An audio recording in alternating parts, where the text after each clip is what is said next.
A love forbidden, a girl, a cowboy, and a father's opposition. The gunshot cracked across the valley before dawn had even finished breaking. Clara Holt dropped her water pail and pressed herself flat against the barn wall, heart slamming. Dust rose from the far end of her father's property, where the fence posts ran along the ridge, and she saw two men on horseback frozen against the pale sky. One of them was Earl Dobbs, her father's hired hand, and the other was a stranger. The stranger did not flinch at the shot. He sat straight in the saddle with both hands open and visible, reins loose, letting his horse stand perfectly still. Earl had fired into the ground 2 feet to the left of the stranger's horse, a clear warning. The stranger had not moved.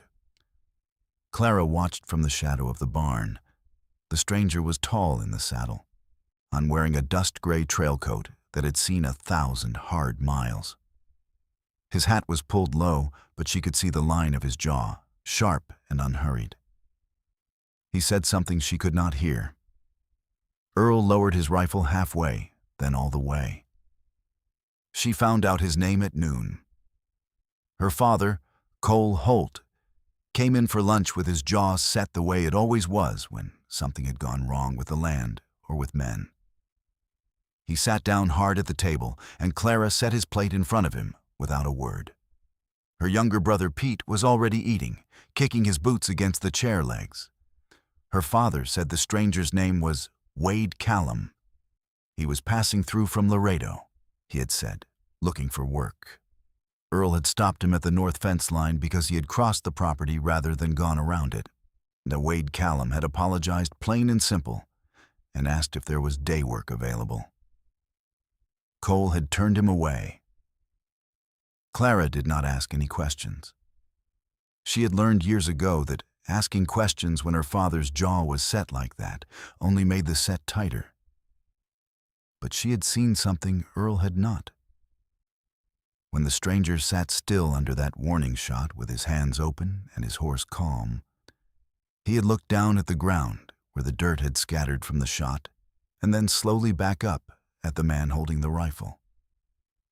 There was no anger in it, no fear either. Just a man taking full measure of a situation and deciding how to move through it with some dignity still attached. That was not the look of a man starting trouble. 3 days passed before she saw him again. She was riding the fence line along Cutter Creek, checking for damage after the storm, when she spotted a camp in the cottonwoods on the far side of the water. A fire, a bedroll, a horse picketed well and properly. A man crouched over the fire, turning something on a stick. She pulled up on the bank, and the man looked across the creek without surprise, as if he had heard her coming since the last bend. It was Wade Callum.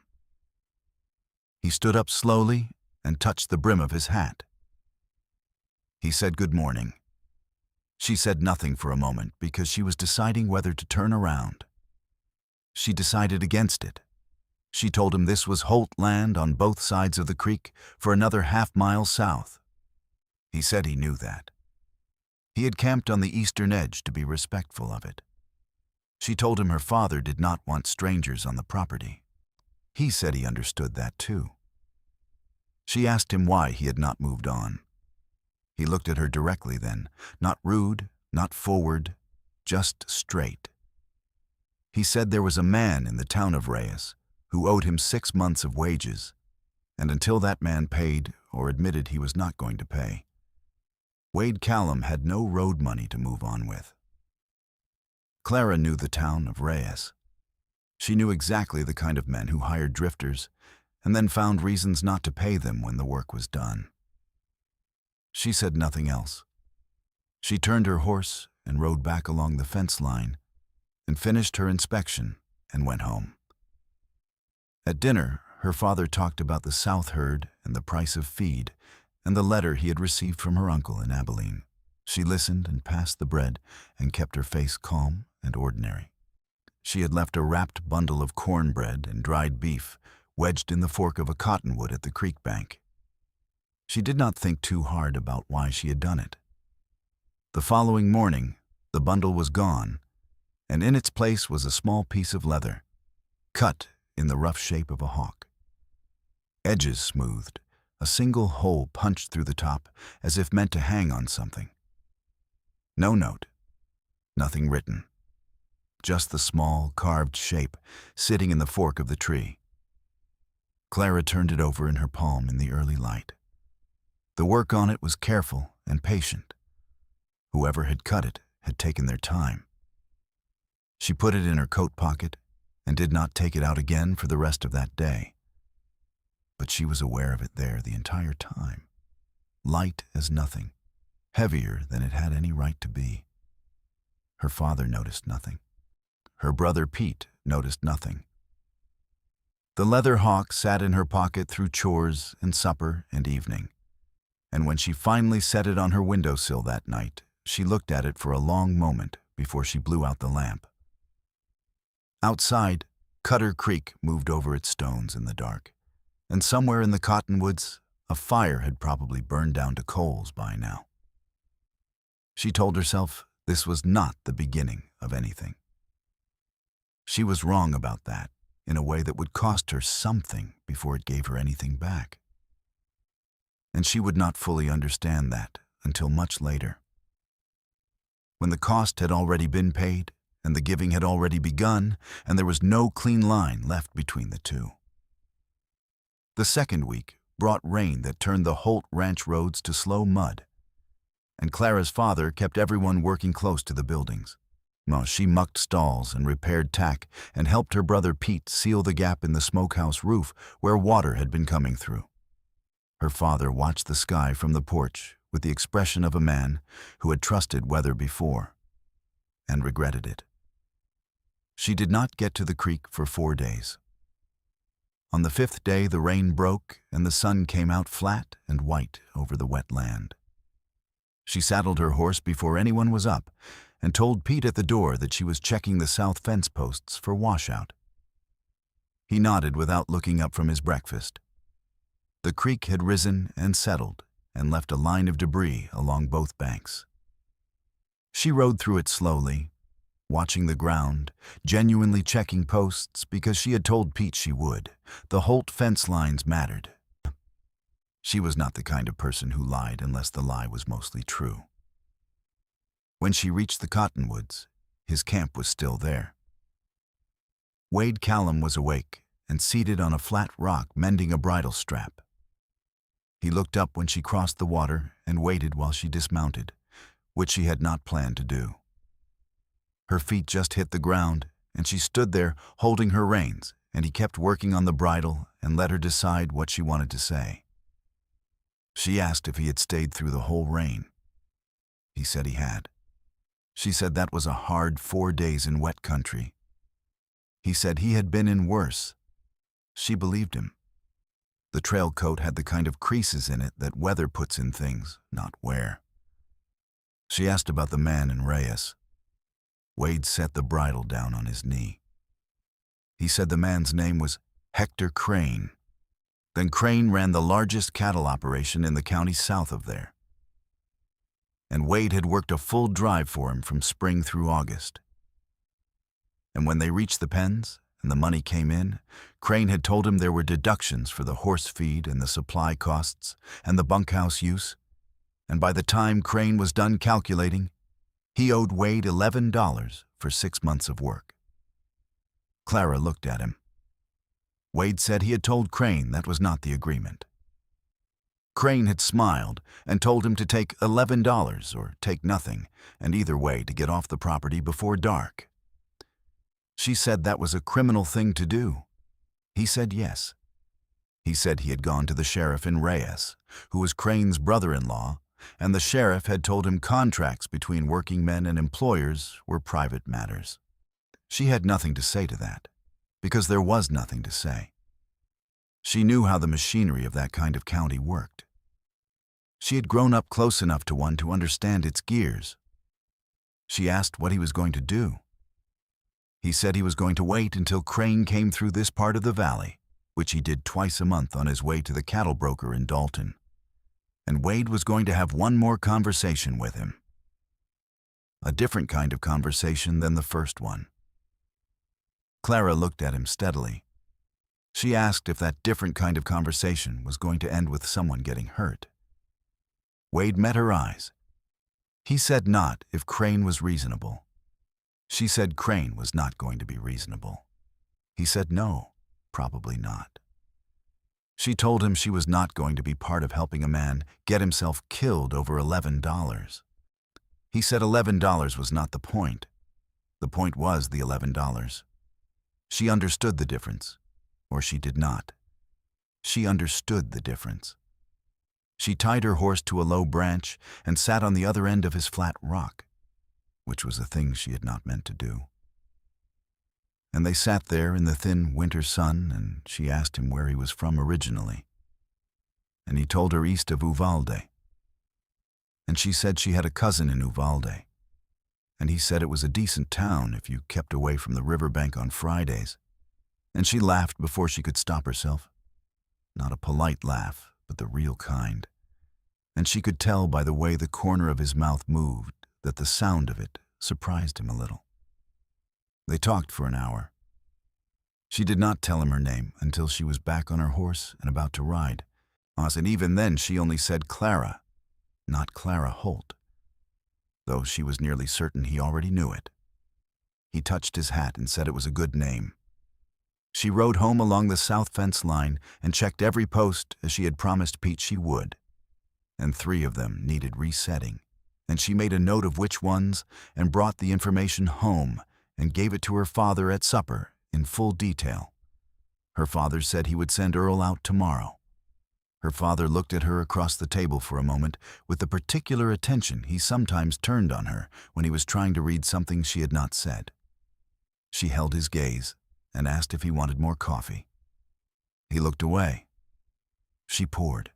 And what she was not saying was this: that out in the cottonwoods by Cutter Creek, there was a man who had been cheated and left broke and had not become bitter from it, who made small, careful things out of leather when he had nothing else to do, who had sat still under a rifle shot with his hands open, and who thought the difference between $11 and the principle of $11 was worth explaining to a stranger. She was not saying any of that. But she was thinking all of it, the way you think about a fire that is warming you from a distance, while you sit in a cold room pretending it is not there. Her father's name was Cole Holt, and he had built everything on this land with 2 hands, and one brutal winter that had taken her mother and left him with 2 children and a failing herd, and a choice between quitting and not quitting. He had chosen not to quit. He had paid that debt with years of work that had bent him in certain ways that did not bend back. He had clear rules about what belonged on his land and what did not. Drifters did not. He was not a mean man. He was a man who had lost something large and had built a wall around what remained. And the wall was made of hard work and order and the belief that chaos entered through unlocked gates. Wade Callum was, in her father's language, an unlocked gate. She understood her father. She had lived inside his thinking long enough to know its shape. And she sat at his table and poured his coffee and kept her face ordinary. And the leather hawk sat in her coat pocket, and the south fence posts needed resetting. And Hector Crane would be coming through the valley in about 10 days. She did not sleep quickly that night. Hector Crane rode through the valley on a Thursday. Clara knew because she had asked Earl, carefully and without any tone to it, when the regular buyers and traders usually came through on their way to Dalton. Earl had told her without suspicion, because he liked to talk, and she had given him a reason to. She filed the information away and said nothing more about it. On Thursday morning, she told her father she was going to ride to the dry goods store in Cooper's Crossing to pick up the thread and lamp oil he had written on the list 3 days ago. He nodded and gave her money from the tin on the shelf and went back to his ledger. She rode out toward Cooper's Crossing, but she swung south before the road turned, cutting across open country toward the wagon road that ran along the base of the ridge. That was the road Crane used. She came out of the brush and sat her horse at the edge of the road and waited. She had not thought clearly about what she was doing. She thought she was going to watch. She thought if trouble started, she would ride for help. She told herself she was simply making sure that whatever happened between Wade Callum and Hector Crane did not become something that burned down 2 lives over $11 and a point of principle. She was honest enough, alone on her horse in the cold morning, to admit that was not entirely the reason she was there. But Crane came first. He was a wide man on a big roan horse, accompanied by 2 hands, who rode slightly behind him the way men ride when they are paid to be ready. He wore a good coat and a clean hat, the clothes of a man who wanted the world to see that he had arrived somewhere. Wade came out of a draw to the south on foot, which was a choice that meant something. A man on foot in front of 3 mounted men was either stupid or making a statement about what he intended. He walked out into the middle of the road and stood there. Crane pulled up, his 2 hands spread slightly to the sides without being told. Clara, hidden in the brush 40 yards back, did not breathe. Wade's voice carried clean in the cold air. He said he wanted his wages, all of them, every dollar of the amount agreed upon before the drive started. He said he had witnesses to the agreement, men who had ridden the same drive. And he said if Crane paid what was owed, they would go their separate ways, and he would consider the matter done. Crane looked down at him from the big roan with the expression of a man who had been interrupted by a small inconvenience. He said the matter had already been settled in Reyes. He said Wade should be careful about blocking roads. Wade said the matter had not been settled. He said it had been stolen. One of Crane's hands moved his coat back behind his hip. Wade looked at that hand. Then he looked back at Crane. He said he was not armed. He had come to this road on foot and unarmed because he wanted it understood that he was not asking for a fight. He was asking for what he had earned. Crane was quiet for a moment.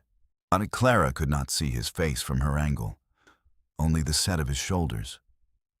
Then he reached into his coat and pulled out a folded paper and held it down toward Wade without leaning. Wade did not take it. Crane said it was a full accounting of the deductions written and signed, and if Wade had a problem with it, he was welcome to take it to the courts. Which Crane said with the specific tone of a man who knows the courts are not available to the man he is speaking to. Wade looked at the paper. Then he looked up at Crane. He said the paper was not wages. He said he would remember this. Crane put the paper back in his coat. He told his hands to ride, and they rode. And Crane rode through without looking back. And the sound of the hooves faded down the road, and the dust settled, and Wade stood in the middle of the road, alone. Aunt Clara came out of the brush. He heard her horse and turned, and the expression on his face when he saw her was complicated. Not angry. Something harder to name. She rode up and stopped and looked down at him. She said she was sorry. He said she did not need to be sorry for Crane's choices. She said she meant she was sorry it had gone that way, that it had gone the way she had known it probably would. He looked at her for a long moment. Then he asked her what she was doing there. She said she had been on her way to the dry goods store. He looked at the brush she had come out of. She said it was a longer route. His mouth moved the way it had moved that morning at the creek when she had laughed. He said it was quite a lot longer.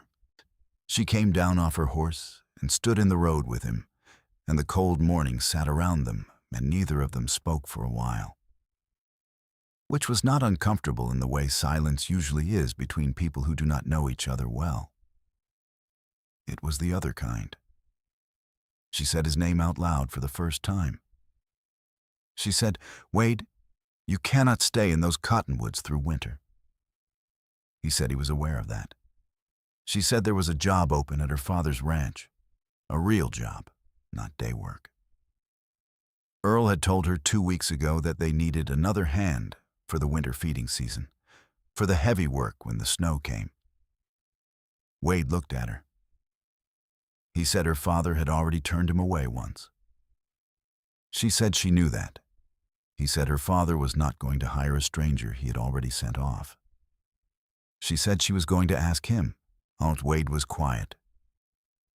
He looked down the road where Crane had gone, and then back at her.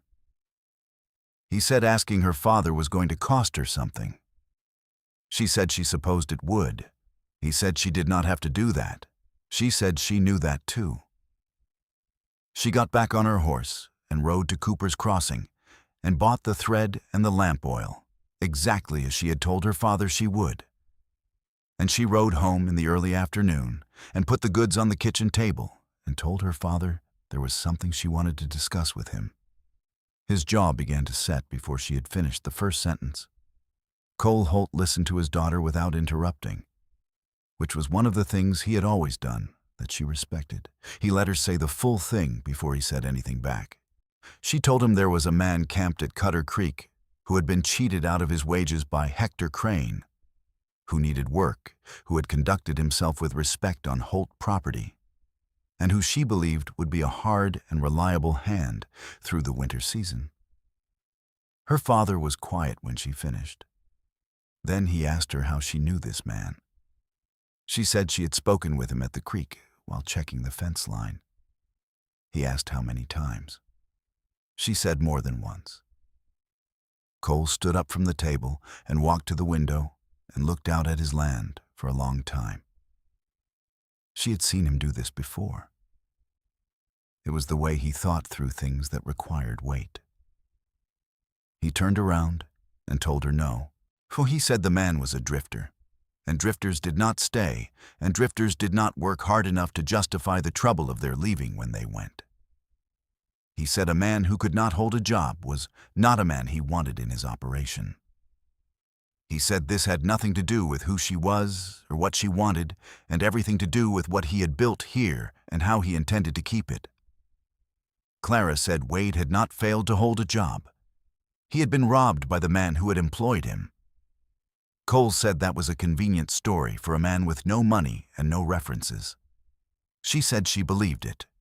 He said she was 19 years old, and believing a handsome stranger's road story was exactly the kind of mistake a 19-year-old made. She felt heat rise in her face, but she kept her voice level. She said she had not mentioned anything about how he looked. Cole said he had eyes. They stood on opposite sides of that kitchen, and the silence between them was a new kind of silence, the kind that had something sharp in it. Pete came in from the back and read the room and went back out without saying a word. Clara told her father she was not a child asking for a favor. He said he knew that. She said she was asking him to consider the man's actual situation. He said he had. She said his answer was still no. He said yes. She left the kitchen. She went to her room and sat on the edge of her bed and looked at the leather hawk on the windowsill and thought about what came next, not about whether to stop. She had already passed that point without quite noticing when she had crossed it. She was past the point where stopping felt like a real option, and she was honest enough with herself to know it. She thought about Hector Crane riding away down that road with his accounting paper and his 2 hired hands and his good coat. She thought about Wade standing in the middle of the road with nothing, having conducted the entire thing with his hands open and his voice steady. She thought about her father at the window, looking out at his land. She loved her father. That was not the question. The question was whether love was the same thing as agreement. And she had been discovering slowly over the past several years that it was not. The following morning she rose before dawn and rode to the creek. Wade was awake. He had broken camp. His bedroll was tied and his horse was saddled, and he was ready to move, which meant he had already assumed what her answer would be. He looked at her when she rode up and waited. She told him her father had said no. He nodded. She told him there was a man named George Ardell who ran a small spread 8 miles east along the Piney Road, who she knew was short a hand for winter and who hired on merit and paid what he promised. Wade asked how she knew that. She said she had ridden to ask him yesterday afternoon after supper, when she had told her father she was going to check on a neighbor's fence line tool they had borrowed. Wade looked at her for a long moment. He said she had lied to her father twice in 2 days on his account. She said she did not intend to make a habit of it. He was quiet. Then he asked why she was doing this. She did not have an answer that was small enough to say out loud. Everything that came to her was too large for a cold morning on a creek bank with a man she had known for 2 weeks. She said because it was the right thing to do. She said because Hector Crane should not be the last word on what happened to him. He looked at her and she looked back, and the creek moved between its banks, and somewhere east, the sun was beginning to put color into the bottom of the sky. He said he would ride to Ardell's. She said good. He reached into his saddlebag and brought out something wrapped in a piece of cloth and held it across the water to her. She leaned from her saddle and took it. She unwrapped it in her hand. It was a pair of riding gloves, plain and well made, the leather soft and the stitching tight and even. She asked where they had come from. He said he had made them. She looked at the stitching, 'cause she looked up at him. He touched his hat brim and turned his horse south toward the piney road and rode out through the cottonwoods, and she sat in the cold morning watching him go until the trees took him and he was only the sound of hooves fading on the frozen ground. She rode home with the gloves in her lap. Her father was at the stove when she came in. He looked at her hands. He did not say anything. She put the gloves in her coat pocket next to the leather hawk and sat down to breakfast and served her father and her brother and kept her face ordinary. But there was something building in her chest, quiet and insistent and warm. And it had been there since the creek, and it was not going away. Outside the window, her father's land stretched out clean and cold, and hers to the horizon. She was not done. George Ardell was a lean and practical man who did not waste words and did not trouble himself with other people's business, which was exactly why Clara had thought of him. He hired Wade Callum on a 3-month winter contract, and the same day Wade rode in, paid him a fair wage agreed to out loud in front of 2 witnesses. And that was the end of it on Ardell's side. Clara heard from Earl, who had heard from the man at the feed store in Cooper's Crossing, that the new hand at Ardell's was a hard worker and reliable, and had already earned his keep twice over in the first week. She told herself that was all she needed to know. It was not all she needed to know. 3 weeks into December, she was in Cooper's Crossing for supplies with Pete, when she saw Wade come out of the hardware store on the far side of the street, or he saw her at the same moment.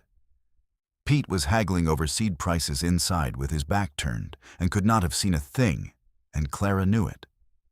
Wade crossed the street. He stopped a proper distance away and took off his hat and said it was good to see her. His face was weathered from the outdoor work, his hands rougher than she remembered. He looked different than he had in the cottonwoods. He looked like a man who had somewhere to be. She asked how Ardell's was treating him. He said it was honest work and honest pay, and he had no complaints. She said she was glad to hear it. He said he owed her more than he could put a number to. She said she had done a small thing. He said it had not been small to him. Pete came out of the hardware store and stopped when he saw them. He was 16 and not subtle. His eyes went back and forth between them twice, and then he settled on a look of deliberate neutrality that was so careful it told everything. Clara introduced them. Wade shook Pete's hand and said he had heard Cole Holt's operation was one of the best run in the valley. Pete stood up a little taller and said yes, sir, it was. They talked for 2 minutes about nothing in particular, about the coming snow and the price of feed corn. And then Wade said he had to get back before dark and put his hat on, and said it was good to meet them both, and walked to his horse and rode north. Pete waited until he was gone. Then Pete said carefully, and as if measuring each word, that he seemed like a decent enough fellow. Clara said yes. Pete said he was not going to say anything to their father. She looked at him. He said he was 16, not blind. She said there was nothing to say. She said they were acquainted, and that was all. Pete looked at her the way younger siblings look at you when they have decided to give you the benefit of the doubt rather than the truth. She was grateful for it. The snow came in the second week of December, and it came hard, the way it came in that valley, fast and sideways and covering the ground before anyone was fully ready. Cole drove his crew through 3 days of brutal work, moving the herd to the low pastures and securing the outbuildings. He did not sleep more than 4 hours on any of those 3 nights. Clara worked beside him. She carried feed and broke ice on the water troughs and rode in the cold until she could not feel her hands inside her gloves. Her father watched her work and said nothing, but she saw the way he looked at her after the second day, with something that was not quite pride and was not quite apology, but lived between the two. On the 4th day, the storm broke and the sky went white-blue and still, and the valley lay covered in clean snow, and everyone who had survived the push was exhausted and quiet and glad. That evening, her father came and sat in the kitchen while she made supper, and without any opening to it, he said he had heard there was a new hand at Ardell's who was from Laredo. She set the pot on the stove. He said he had heard the man was a hard worker. She said she had heard the same. He said he also heard the man had been cheated by Hector Crane, and Crane was a man her father had his own history with, us involving a land survey dispute 3 years ago that had cost Cole money and time and a fair amount of anger. She turned to look at him. He said he was not changing his mind about the man working on Holt land. She said she understood. He said, but he supposed Hector Crane making someone's life difficult was not the man's fault. She said no, it was not. Her father looked at her for a long time. The fire popped. Somewhere outside, Pete was finishing up the evening chores. Cole said he did not want to be the kind of man who made other people's hard lives harder. She said she knew that. He said he was still watching. She said he could. It was not permission. She was certain about that, and she was certain he was certain about it too. It was something smaller and more careful than permission, and it was the first small crack in a wall that had been solid for weeks. And she was practical enough to understand that a small crack was not a door, and to treat it like a door would be to lose it. She turned back to the stove and finished making supper, and called Pete in from outside, and the 3 Holts sat down together and ate. Outside, the snow lay across everything, and the stars came out cold and bright, and on the other side of the valley, 8 miles east along the piney road. A light burned in the bunkhouse window at George Ardell's spread. Clara knew it was there, even though she could not see it. She had memorized the direction.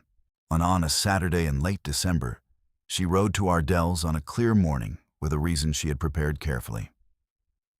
She was delivering a note from her father to Ardell about borrowing a piece of equipment in spring, which was true because she had asked her father to write it, and he had, though he had looked at her while he wrote it, and she had looked back at him, and neither of them had spoken. She handed the note to Ardell at his door.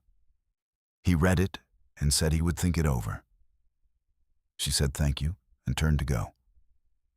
Wade was coming from the barn. He saw her and stopped. Then he walked over. Ardell, who was not a man who wasted interest on other people's lives, had already gone back inside. They stood in the yard in the cold sun. She could see her breath. She could see his.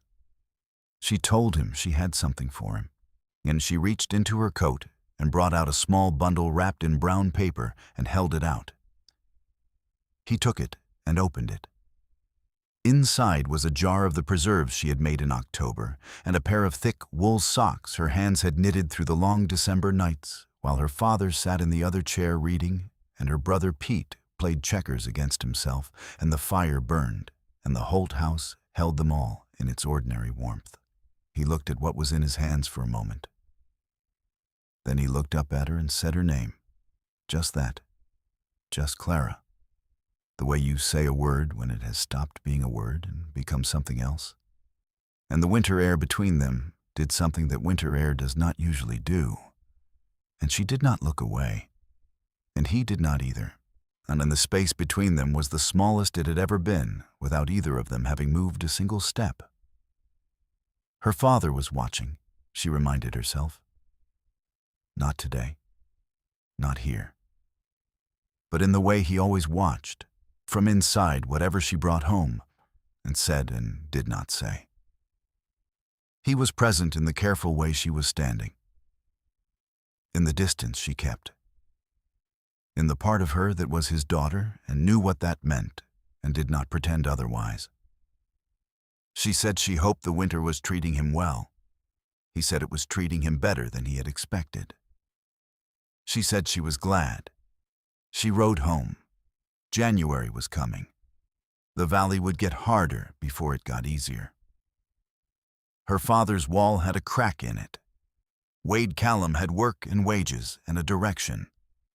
And somewhere between all of that, in the space that neither her father's rules nor the cold nor the 8 miles of piney road could quite close, something had taken hold the way things take hold in winter.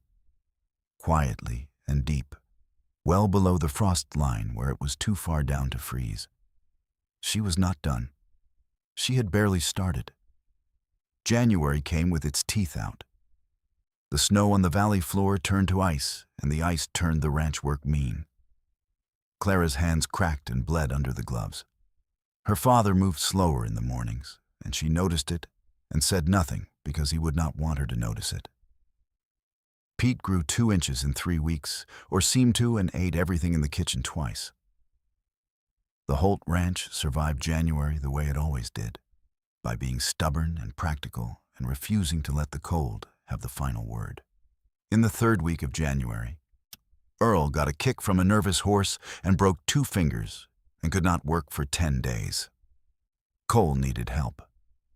Clara waited 1 full day before she said anything. She helped cover Earl's work herself for that day, doing double what she usually did, which made the point without making the point out loud. At supper, her father said nothing, only ate with the tired, focused look of a man calculating what the next day's work was going to cost him. At breakfast the following morning, she said George Ardell had mentioned in passing that his winter work was lighter than expected, and his hands might be available for short hire. Her father looked at her. She looked back. He said he supposed she could ride to Ardell's and ask. She rode to Ardell's. The Wade came back to the Holt Ranch on a Monday morning, and he worked for 8 days while Earl recovered. He worked quietly and without asking questions, and did exactly what was needed and more, in the particular way that only men who have been broke and without work understand how to do it, with a kind of full attention that made every task look like it mattered. Cole watched him. Clara watched Cole watch him. On the 3rd day, her father asked Wade at the end of a long, cold afternoon in the pasture whether he had done cutting work before. Wade said yes, from when he was 15. Cole nodded and handed him the cutting knife and stood back. Wade worked the task cleanly and fast and set the instrument down when he was done without any display about it. Cole said, "Nothing else, that was a good job." Wade said, "Thank you, sir." Said that was the whole of it. But Clara, who had been carrying water 20 yards away and had heard every word of it, stood still for a moment with the bucket in her hands and let that exchange settle into her the way news settles when it is better than you expected. On the 5th day, it snowed again, and the 3 of them, Cole and Clara and Wade, worked from before dawn to after dark, moving feed and breaking waterline ice and patching a shelter wall that the wind had pulled away from its frame. By the time they came in that night, They were all past exhaustion and had gone into the quiet, simple country on the other side of it, where people are too tired for pretense. They ate at the table together, the four of them with Pete, and the meal was quiet and good, and Cole poured a small amount of whiskey into his cup and offered the bottle briefly to Wade, who took a small amount in his own cup and said thank you. And the bottle went back on the shelf. And that was a thing Cole did not do with men he had not yet decided about. Clara ate her supper and kept her face ordinary. On the 8th day, Earl came back with his fingers splinted, and Wade returned to Ardell's. He said goodbye to Cole at the barn door, and Cole shook his hand and said he was a reliable man. Wade said he was grateful for the work. That was the whole exchange. But afterward, when Wade had ridden out through the gate and her father was walking back to the house, he passed Clara in the yard and said without stopping, without looking at her, that if Ardell ever finished needing the man, though he supposed there was room for another hand on Holt land come spring. She stood in the yard and watched him go inside. Room for another hand come spring. She breathed the cold air. Around her, the snow-covered ranch sat still in the afternoon light. That evening, she wrote a letter. She wrote it at the kitchen table after her father and Pete had gone to bed, in the small circle of lamplight. And she wrote it carefully, because she was not a woman who wrote carelessly. She wrote it to Wade Callum at Ardell's address in Cooper's Crossing, care of the feed store, which was how mail reached men on working ranches in that valley. She told him that her father was not a quick man, which did not mean he was a wrong one. She told him that the wall her father had built was built for reasons that were real, and she had spent a year of thinking, understanding that reasons were not always the same as being right. She told him she did not know with certainty what was coming in spring, or what her father would or would not say or do. She told him she knew what she was hoping for. She told him that. She folded the letter and addressed it, and set it by the door to go out in the morning. Then she sat for a moment in the quiet kitchen with the lamp burning and the cold outside the window and the leather hawk on the windowsill catching the light. And she thought about a wall with a crack in it, and how cracks grew, and how the thing that grew through them was not always breakage. Sometimes it was spring. She blew out the lamp. In February, a letter came back. It was short because Wade was not a long letter man, which she had known. He said he had received hers, and that he understood the nature of what she was describing, and that he respected her father's position even though he did not believe it was right. He said he was not a man who pushed past where he was not wanted. He said he was also not a man who walked away from something worth waiting for. He said he was going to be around in spring. She read it twice. Then she folded it and put it in the drawer with her few other letters and the leather hawk, which she had moved from the windowsill when Pete had started noticing it. February ground through to March, and the land began its slow argument with winter, and winter began to lose, as it always did. Slowly at first, and then with some sudden giving up. And the creeks ran loud, and the mud came back, and the air changed from sharp to something with water in it. In March, her father got sick. Nothing terrible. A chest cold that became a heavy cough that lingered 2 weeks and kept him inside, and made him quiet in the way that sick people are quiet, turned inward and reduced. Clara took over the morning work without discussion. She ran the morning operations with Pete, made decisions, directed Earl, kept the ledger current. Her father watched from the window some mornings, and she knew he was watching, and she worked with the full knowledge of his eyes on her. When he recovered, he came back to the barn on a Monday, and looked at what she had done, and looked at the ledger, and said she had run things well. She said she had learned from him. He put his hand briefly on the top of her head the way he had when she was small, a thing he almost never did anymore. And then he went to work. In April, George Ardell's winter contract ended and his hands were released. 3 of them moved on. One of them had 2 days of wages coming from a job in Cooper's Crossing and went to collect it. One of them rode north toward the Holt Ranch. Clara was at the fence line when she saw him coming. Not the south fence, the main gate at the end of the road. She was close enough to see his face and far enough away that she had a moment to stand still and understand that this was it. This was the moment the whole long winter had been building toward. And there was nothing guaranteed about it and nothing safe about it, and her father was in the barn and could come out at any moment. She rode to the gate. Wade pulled up. He had a different coat, a better one, bought with Ardell's wages. He sat straight, and he looked at her the way he had looked at her at the cottonwoods that first morning, taking full measure. He asked if her father was home. She said yes. He said he would like to speak with him. She said all right. She rode through the gate, and he rode beside her up the main road toward the house. And the spring air smelled of wet earth, and the sky was the particular blue that only comes after a long winter. And her heart was doing something loud and certain in her chest that she did not try to quiet. Her father came out of the barn. He saw Wade. He stood for a moment with his hands at his sides. He looked at Clara. Then he looked back at Wade.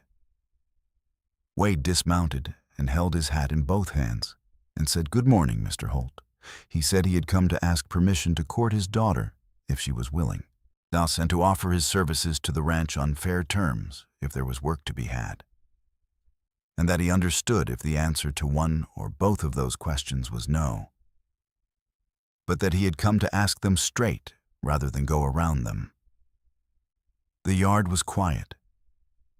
A bird crossed overhead. Somewhere in the house, Pete had almost certainly positioned himself near the window. Cole looked at his daughter. She looked back at him. She did not plead, and she did not argue. She just looked at him with all of what she was, the daughter who had worked through the blizzard and run the ledger and loved him and disagreed with him and understood why he had built his wall and stood before him now anyway. He looked at Wade for a long time. And then he said he supposed a man who worked 8 days in a blizzard without complaint and kept his hands open at the end of a rifle deserved a straight answer. He said yes to the work. He said as for the other thing, he was not a man who gave permission easily or quickly, and he was watching. And Wade would conduct himself with full respect on this property. And they would see. He would see. Wade said yes, sir. He said that was fair. Cole turned and walked back into the barn. Clara stood in the yard with Wade and the spring morning and the gate still open behind them and the whole future unresolved and uncertain and beginning. She was not done. She was just starting.